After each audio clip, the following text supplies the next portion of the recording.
मराठी हिंदी हिंदी बहुधा सभी लोगों को के रवि का शुभ शुभ प्रणाम। वैसे मैं टिपिकल मराठी हूँ, लेकिन आप सबके सौभाग्य से आशीर्वाद से 13 लैंग्वेज बोलता हूँ। बचपन से बॉलीवुड में हूँ, मेरे सारे कलीग्स काफी आशीर्वाद देने के लिए आप बैठे हैं, थैंक यू। और बचपन से ही सोशलिस्ट हूँ, उम्र के 13वें साल से समाज सेवा शुरू की, आज भी समाज सेवा में हूँ, फीलिंग हूँ। महमूद अली जी के साथ काफी डांस किया हूँ, जितेंद्र मेरे परम मित्र रहे, बॉलीवुड सारा मेरा है, ये मेरे साथ ही रहा है पिछले 30 साल से। दिनेश फोटोग्राफर है, मेरा घर का फोटोग्राफर। सौभाग्यवश मैं टिपिकल मराठी होने के साथ साथ एक बिजनेसमैन भी। मैं पिछले 30 सालों से हेलीकॉप्टर का बिजनेस करता हूँ, किराए पर देता हूँ चार्टर फ्लाइट और हेलीकॉप्टर। तो जब मैं हेलीकॉप्टर से फ्लाई करता हूँ तो सारी कुदरत से मेरा नजदीकी रिश्ता हो जाता है, अपने आप होता है। क्योंकि ऊपर से जब उड़ान होती है तो हमें बादल भी मिलते हैं, कुदरत भी नीचे नीचे बहुत नजदीक से देखने को मिलता है। हमारे यहाँ महाराष्ट्र में गगनगिरी महाराज करके एक महाराज होते हैं, जिनका बेस था आपका पाटन सातारा के बगल में। वो मेरे साथ करीबन 36 बार हेलीकॉप्टर में बैठे। काफी वो यंग थे, मैं भी यंग था। अभी वो हमारे बीच नहीं रहे, पर जब हम उनकी तरफ मुंबई से निकल जाते थे तब नया नया ये पुणे एक्सप्रेस हाईवे बन रहा था, और काफी पहाड़ों से गुजरते हुए हमें उनके यहाँ गगन बावड़ा में, कोल्हापुर में, पाटन में पहुंचना पड़ता था। बीच बीच में इतनी झाड़ियां आती थी, कई मरतबा बीच में बड़े बड़े से 1,000 2,000 सांपों की जगह रहती थी, जो हेलीकॉप्टर के हवा से ऊपर जंप मारते उड़ने आते थे। कुदरत का ये नजारा हमने बहुत मरतबा नजदीक से देखा हुआ, और आज भी हम देखते हैं। पेड़ लगाना, पेड़ पौधे को उगाना, कुदरत से अपने आप को मेल मिलाप रखना, यह इंसान को समझता है। हर आदमी वो सोचता है कि हम कुदरत क्या है कि कुछ भी नहीं, कुदरत हमारे लिए बहुत कुछ है, पर हम बोलते ज्यादा और करते कम। पेड़ लगाने के लिए तो हमें सरकार भी कहते हैं, हम खुद भी लगाते, आपने जैसे कहा भी बंगलों में लगाते हैं। हमारे पास काफी लोग बंगलो है, उसमें तो पेड़ लगते ही है। हमारे आजकल घरों में भी लगते हैं, ट्रीज लगती है, और उसको जैसे बच्चे को थोड़ा सा बड़ा करते हैं, उसको बड़प्पन देते हैं, उसको समाज में लाते हैं, वैसे पेड़ों को लाने का प्रयास बीच में छोड़ देते हैं। आदमी थक जाता है उसको कर करके, पर हमें थकना नहीं चाहिए। मुझे याद है कि आज से 30 साल पहले, अभी आज की तारीख में कोरोना के संकट के अंदर मैं 30 साल से ये जो मेरे दोनों हाथ है वो साबुन से वॉश करता हूँ, अक्सर ज्यादा हाथ वॉश करता हूँ। मेरे काफी आप जैसे मित्र मैत्रीण है, मॉडल्स है, हीरोइंस है, दोस्त है, फोटोग्राफर काफी है, सोशलिस्ट है। वो इतना क्यों हाथ धोता है, वैसे भी तो बहुत बुरा है, हाथ की चमड़ी निकल जाएगी। तो मैं कहता था कि हाथों के अंदर की गंदगी जो हम खाते हैं, उठते लगाते कई वगैरह, तो वो हाथ खराब होने से अच्छा उसको पवित्र रखे। हम कुछ खाए, किसी को हाथ लगा, हाय हेलो करे, तो हमारी पवित्रता नजर आनी चाहिए। लोग इसे मजाक में लेते हैं, लेकिन कोरोना के बीच में सबको हाथ धोना ही पड़ा। सब लोग हाथ धोने लगे, साबुन को घिस के हाथ धोने लगे, डेटॉल लगा के धोने लगे। तो कुदरत है वो चीजें हमें उस जमाने में समझ में आई कि भाई हाथ को कितना साफ सुथरा रखना है। अब मेरे जैसा बंदा सिर्फ हाथ में नाखून से लेके बालों तक साफ सुथरा ही रहता है, बहुत से लोग साफ सुथरे, और उन्हें कभी ये पता नहीं चलता है कि हमारी जो दहलीज है, हमारा घर है, हमारा बंगला है, जो कुछ है हमारे, वो कितना खूबसूरत सोचता है पेड़ों के लगाने से, फूलों के लगाने से, पौधों के लगाने से, और उससे हमें जो ऑक्सीजन मिलता है, खाने से ज्यादा हमारे लिए वो जरूरी है कि वो ऑक्सीजन हमें मिले। आज से कुछ साल पहले हमारे यहाँ एक महानगर पालिका के जरिए संदेश दिया गया था, शायद महापौर छगन भुजबल जी, सुंदर मुंबई, हरित मुंबई, बहुत बढ़िया था।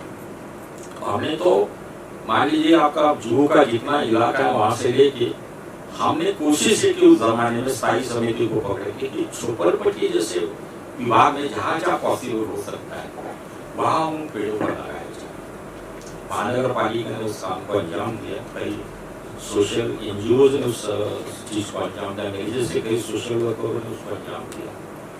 पर आने वाले दिनों में वो चीज देखेगी 3 साल 2 साल बाद धरी के धरी रहेगी।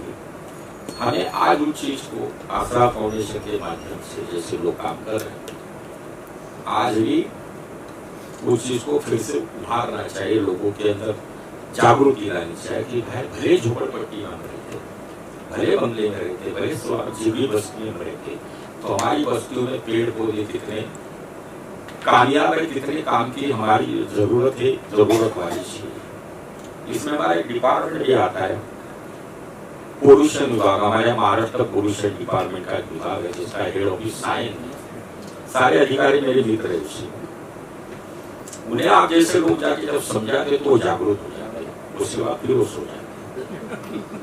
फिर हमारे जैसा बंदा कभी कोई सेक्रेटरी को मिलता है, मिनिस्टर को मिलता है, हमारी वजह से थोड़ा बहुत कुछ नहीं होता जरूर है, वहाँ सपोर्ट होता है, पर उनको ये बताना पड़ता है कि आसरा फाउंडेशन इस तरीके का ये काम करती है। अब ये जो काम कर रहे हैं ये तो हिमालय से ऊंचा वाला सब्जेक्ट है, इन्होंने जो बोया है, हम खाली बातों के लिए बातों ही बनने के लिए यहाँ नहीं खड़े हैं, हम सब मिलकर इसके अंदर प्रैक्टिकल कुछ करना चाह रहे, करने की सोच रखते हैं, तब हम इस चीज को बढ़ोतरी देके एकात्मता दिखाते आगे बढ़ सकते। इसीलिए हमें जरूरी है कि किसी ऐसे शख्स को कहा, मैं जानबूझकर बात कहूंगा कि एक जमाने में हमारे अभी हाल ही के बाद में कांग्रेस की सत्ता थी और पोल्यूशन डिपार्टमेंट दिल्ली के चीफ थे आदरणीय रमेश जयराम जी, बड़े पढ़े लिखे पूछे बुद्धिमान व्यक्ति है, मेंबर ऑफ पार्लियामेंट है, कर्नाटक से है, लेकिन उन्होंने पोल्यूशन के बारे में उस वक्त की जो टिप्पणी की है, वो टिप्पणी मेरे ख्याल से आसरा फाउंडेशन अपने किताबों में भी लिखी और हम भी एक दूसरे को उनका मैसेज दे कि उस टिप्पणी में उन्हें कहा कुदरत नहीं है तो हम कुछ भी नहीं है। हम लोग बोलते भगवान की मर्जी, भगवान की मर्जी, हम सबसे पहले कुदरत को ही भगवान माने, और कुदरत में पेड़ पौधे, नाला, ये दरिया है, समुद्र है, सब कुछ कुदरत के अंदर आता है। हम उस कुदरत की जितनी रिस्पेक्ट करेंगे, जितना अपनापन उसे देंगे, उतना ही स्वच्छ और शुभ्र और ताजी हवा हमको देगा जीवित रहने के लिए। इसलिए इन्होंने जो कुछ किया या करते हैं, हालांकि मैं इनको बहुत पुराना जानता हूँ, ये जैसे मीडिया में है, मुझे मीडिया में 42 ईयर्स अभी चल रहा है, मीडिया में भी, हालांकि मुंबई से हूँ, मनोहर कान्या नाम के एक दिल्ली के मैगजीन है, मैं उसमें आज भी स्टोरियाँ लिखता हूँ और बड़ी बड़ी इन्वेस्टिगेशन वाली स्टोरियाँ उसमें मेरे आगे छपती है। लेकिन मनोहर कान्या के साथ साथ मुंबई शहर में हमारा एक पॉपुलर पेपर आता है जो महाराष्ट्र से निकलता है, जिसका नाम है पुलिस टाइम्स, मैं उसमें भी चीफ हूँ। तो एक चेहरे के अंदर होता है, एक चेहरे में काफी चेहरे होते हैं, लेकिन ये चेहरा हमेशा सामाजिक रहा है, सोशल रहा है और अच्छे विचारों का रहा है। इसलिए हम सब जितने भी यहाँ लोग बैठे हुए अच्छे विचारों के, अच्छी सोच के हैं। मैडम जी दिनेश यादव जी को आप जानते होंगे, उनका नाम आपने सुना, सारी यादव फैमिली मेरे परिवार के नजदीकी है, सभी मेरे घर के ही लोग हैं, पर आप जैसे लोगों का इनके अंदर इन्वॉल्वमेंट होना ही एक समाज को अच्छी सबक, अच्छे रास्ते पर लेके जाने वाला रास्ता है।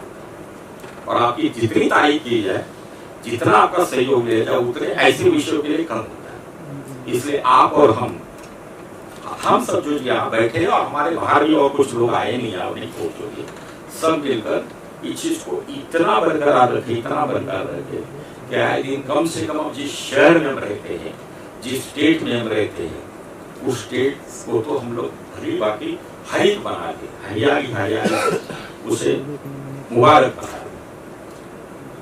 और मुझे ऐसा लगता है कि मैं और कुछ कहने वाला था, पर मेरे आने से पहले आप सब लोगों ने बहुत कुछ कहा, उस बातों को हाईजैक कर लिया है, तो मैंने जितना कहा उतना उसमें से कोई लफ्ज गलत हो गया, वेरी सॉरी, मैं क्षमा चाहता हूँ।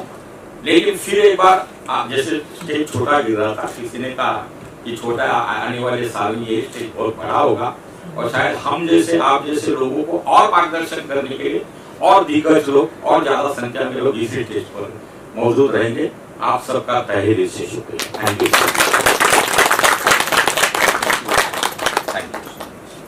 मैं ये डबल कॉपी लेके जा रहा हूँ, पहली सिंगल थी। उनका सब बहुत बहुत बहुत बहुत शुक्रिया।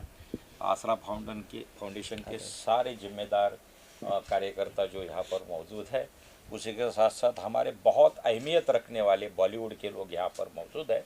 हम सब बॉलीवुड से ताल्लुक़ रखते हैं, साथ ही हम लोग सोशलिस्ट होने की वजह समाज सेवा के माध्यम से भी ताल्लुक़ रखते हैं, लेकिन दुनिया के नागरिक होने की वजह से हमारा फ़र्ज़ बनता है कि जो आसरा फाउंडेशन ने कदम उठाया उस कदम को और कदम मिलाकर हम लोग ये जो पर्यावरण का बीज है ये सही मायने में बोए। कोई कह रहा है 1 पेड़ लगाइए, कोई कह रहा है 5 पेड़ लगाए, हम कहते कि पेड़ ज़रूर लगाए। मैं तो आज के बाद ये शुरुआत भी करना चाहूँगा, शायद महाराष्ट्र के संबंधित अधिकारियों और गवर्नमेंट से मैं बात करूँगा कि हमारे मुंबई शहर के अंदर निजी अस्पताल और सरकारी अस्पताल बहुत है। शायद मुंबई शहर में ही एक दिन के अंदर हज़ारों बच्चे जन्म लेते हैं, तो जिस बच्चे का जन्म जिस अस्पताल के बेड के ऊपर हो जाता है, हम उस बच्चे के माता पिता को जाके पहले एक पेड़ दे, ताकि आपका बच्चा जैसे जन्म होके बड़ा बड़ा बनता जाए, वो पेड़ भी आपके बच्चे के साथ बड़ा बनते जाए और हम सबको पर्यावरण का सहयोग मिले। ये मेरी सोच आज ही पनप गई और इसको मैं अमल में लाऊंगा आसरा फाउंडेशन और आप सबके सहयोग से। बहुत